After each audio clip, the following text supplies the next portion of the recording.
We are here today with Zimbabwean presidential candidate and Zimfirst political party founding member, Dr. Maxwell Shumba, and he is here to tell us a little bit about himself and his platform. I am Weston Pagano, and I'm joined by Ellen Wilson. We have Charles Adegoke and Titi Oloremshala, and I'm just going to kick off the interview with the first question. Who is Dr. Shumba? Well, thank you for having me. And Dr. Shumba is a Zimbabwean born in Mrewa, but grew up in various parts of the country. Went to school, high school in Zimbabwe, and started this college in Cuba, Havana. And I came out with a master's degree, and then came here where I now have a degree, which is a PhD in chemistry. I'm a father of 4, and I have a beautiful wife, and you will meet her one day. And I'm honored to be a Zimbabwean who is defined with the struggle. So, who is Dr. Shumba? Dr. Shumba is someone who is very passionate about seeing a Zimbabwe which is working again. I think that's how I can be best be described. So why do you want to be the next leader of Zimbabwe? Yeah, sure. I don't think initially I ever dreamt to become the president, because as a chemist I thought my place was in the either academia or in industry, and I worked so hard to attain that, and my career, professional career, can attest to that. But the challenges the people of Zimbabwe have had over the past 35 years, in which I have actively helped and assisted in the background. And those who have read a little bit about me, they know I've assisted people like Morgan Tsvangirai, and I've assisted many people who are in refugee camps, Botswana, South Africa, from my payroll. So what motivated me was the call from these people who felt the existing platforms were failing to provide a clear path toward the resolution of the Zimbabwe problem. And their constant push that I should lead the vision, a vision which I put on the table, initially thinking that the existing political leaders will pick it up. And how Zimfirst started his testimony that I never even dreamt that I'd be a presidential candidate, because I pushed Zimfirst as a vision which I wanted Dr. Morgan Tsvangirai, the current president for FDC, and Ms. Joyce Mujuru, who had just been fired by ZANU-PF. I wanted them to lead a platform to unite the people, so that if finally we could have a movement which will create a platform to resolve Zimbabwe's problems. But there was no appetite from these people to move forward with that vision.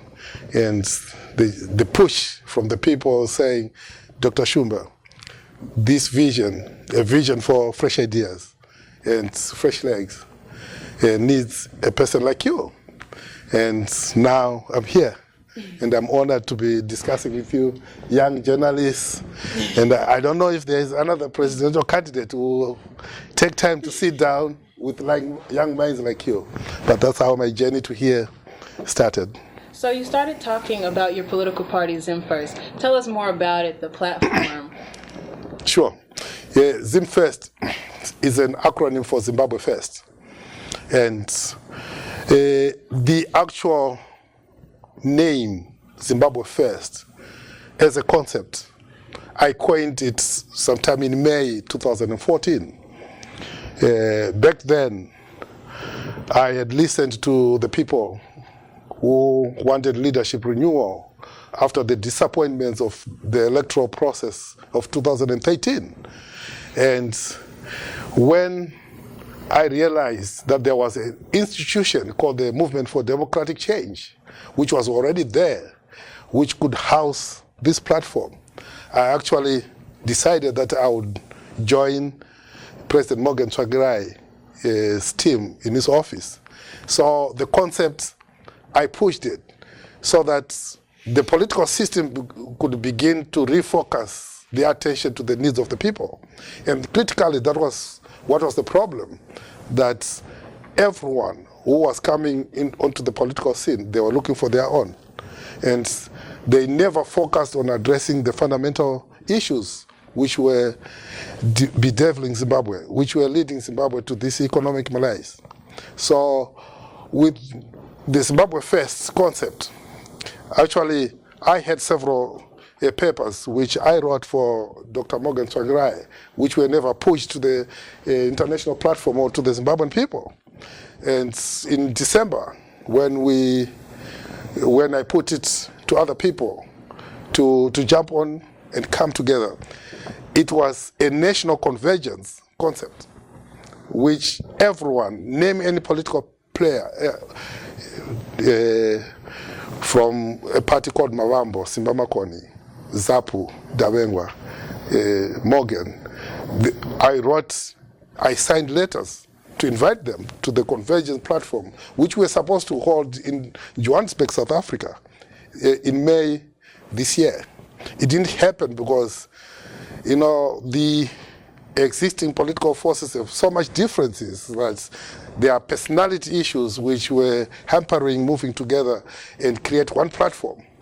So Zimbabwe First, its main concept in simple terms is, let's address the issues which are mainly identified as lack of leadership and which has failed to provide governance. And as Zimfirst, as the party, we are saying, if we're honest, if we're accountable, and we unite towards moving the country to address the needs of the people, then we can have a paradigm shift in our country. And I think the people who are coming to Zimfirst, they are not coming because there's Maxwell Shumba. They are coming because there's the vision. It's the vision for the people. It's not my vision. And this vision, it's a vision which will live beyond my name, because it's a platform where young people, and if I can display the people who are coming to Zimfirst every day, you will be surprised and amazed that Zimbabwe is endowed with such brains in the woodwork, and they are coming up from England, engineers who have never participated in politics, everywhere, doctors, medical doctors, name any profession, they're coming to Zimfirst and they're saying, the time is now. We finally have the vision for the country. And I'm honored to be now finally be able to smile, saying, I have other people who help me carry this burden. It has been a burden I've carried. I've tried to push it to unwilling partners. I have gray hair, which I attained at a young age, not because of my old age, but of thinking. When you think and you hit a roadblock, then the results are gray hair, which I wear. And Zimfirst is here, and I'm glad you have me here. Thank you. No problem. You've talked a bit about Zimfirst and its platform and how you have so many different people involved in the party. So my question to you is, do you think that Zimfirst should be taken seriously, not just amongst those people who you already have, but for those who may be unwilling or not knowing of the party? Should it be taken seriously? Yes, we do. Just to take you back to how Zimbabwean politics has been played, those people who have advanced their political institutions, they hid behind some rhetorically pronounced concepts. So people have followed. There was no commitment to ensure that those people were following were willing followers. And in the end, people were just buzzed to rallies. People forced to rallies. And as Zimfirst, we introduced a new method which we call brick by brick. Brick by brick just simply means, I trust you. I'll tell you about the vision. Now go tell somebody you trust. And we are building a solid foundation. And that solid foundation is the solid foundation which is taken seriously those other people so that we don't have to push them to come to Zimfirst. But we sell our concept and they'll come as willing followers. And I'm glad and I hope from this team there will be other people who can join our global campaign initiative. This global campaign initiative is a movement within Zimfirst in which non-Zimbabweans can be part of, and they can also contribute to the development not only for Zimbabwe but for Africa, because our vision is, well, we need a template for Africa where other African countries can look up and say, okay, this works. Why don't we do it in Malawi? Why don't you do it in Nigeria, your home country? So with that global campaign initiative, our hope is it will have also followers who are non-Zimbabwean. To answer your question, thank you. Your mantra is fresh ideas, fresh legs. Yes. What does this mean? Yes. What it means is we don't care whether you have been published in a newspaper before we invite you. And there are so many people who are out there who are very thoughtful. They have got very critical minds. We have not been invited to the political table because they are classified as non-natives. Our platform is open to anyone who thinks they have an idea how to move Zimbabwe first. Pushing Zimbabwe first, sorry, to push Zimbabwe forward to get it working again is not something which is owned by one person. This platform we call Zimbabwe First is not owned by an individual. It's not owned by a few individuals. So when we say fresh ideas, we are talking about this platform that, please come. We want to hear your ideas. Fresh legs, it means we have people who still have energy to fight for Zimbabwe. Where do you see Zimbabwe in 2022 under a Zimfirst government? 5 years, those are long years. Let's talk about 2019. 1 year, yes, 1 year. Yeah, 2000. You see, one of the things which is amazing from a technocrat point of view is the Zimbabwean government's failure to develop or identify people who really understand how to move the economy forward. So in 2019, we know we have experts who know where oil and gas is in Zimbabwe. No one has ever talked about Zimbabwe being a country which can have oil and gas, which can be exported, which can provide power. And as a Zimfirst government, we know if we provide power, energy, we have resolved everything. We have a vision to transform the rural areas into commercial, modern areas. But for us to do that, we have to provide power. Look at other countries which were devastated by the war, Bosnia, Iraq, or everything decimated.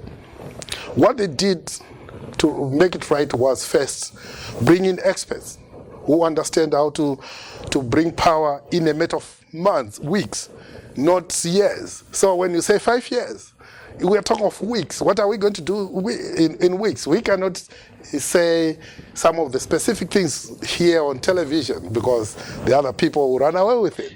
But we know after 1 year, we will have the economy going because we have the experts. I have expertise in one area. There are other people with expertise in the area. But our focus will be hinged on, one, fixing accountability at the highest level.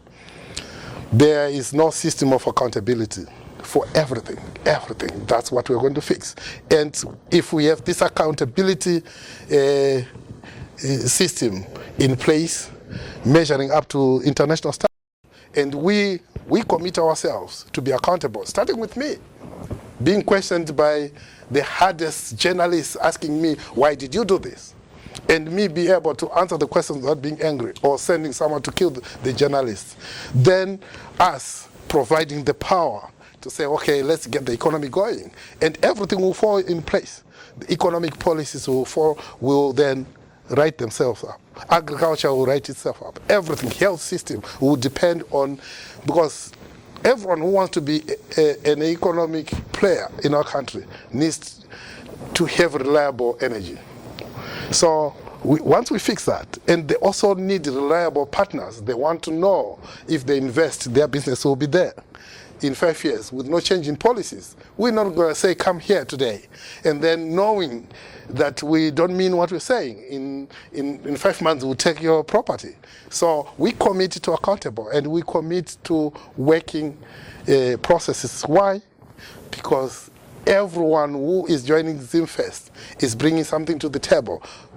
Knowledge gained from working in first world economies. So let's not talk about 5 years. Let's talk about 1 year. And we'll fix it for Zimbabwe. Thank you. Is there a connection between your Zimfirst party and the so-called People's First Party? Yes. But not in the way people think. People First concept was my concept. I remember at the beginning of the talk when I introduced Zimfirst, I talked about the National Convergence Platform. I shared our concept with everyone because we were inviting everyone to come to the table. And other people had their ideas. And in our constitution, our slogan says, country first, people first. Let's get Zimbabwe working again.